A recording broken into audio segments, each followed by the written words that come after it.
Hello friends, welcome to TrendTechGuide. Today I will guide you through how to turn photos into cartoon in Canva. So let's start.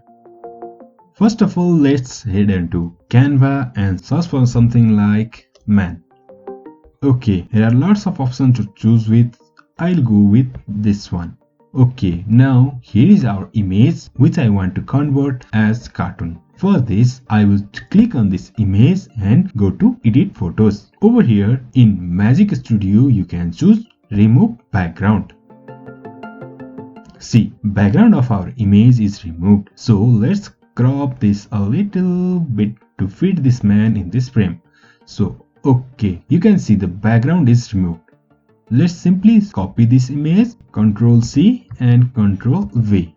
Okay, see here are two images of same person. Now I want to make cartoon of one of this image, so I'll choose this one. Then to convert this into cartoon, click on image, then go to edit image and search for Prisma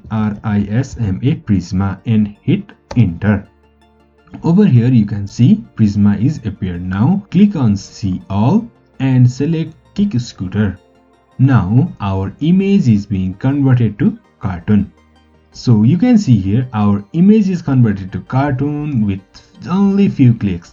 So we can remove this black background by simply clicking on this image and going to edit image. You can search for, if you just type B, background remover will be appeared. Click on background remover. Now you can see background of this cartoon image is being removed. Yes, you can see our image is converted to cartoon in just a few clicks in Canva. So in this way we can convert an image into cartoon in Canva. If you find this helpful, please do hit that subscribe button so you'll never miss an updates from us. So have a good time.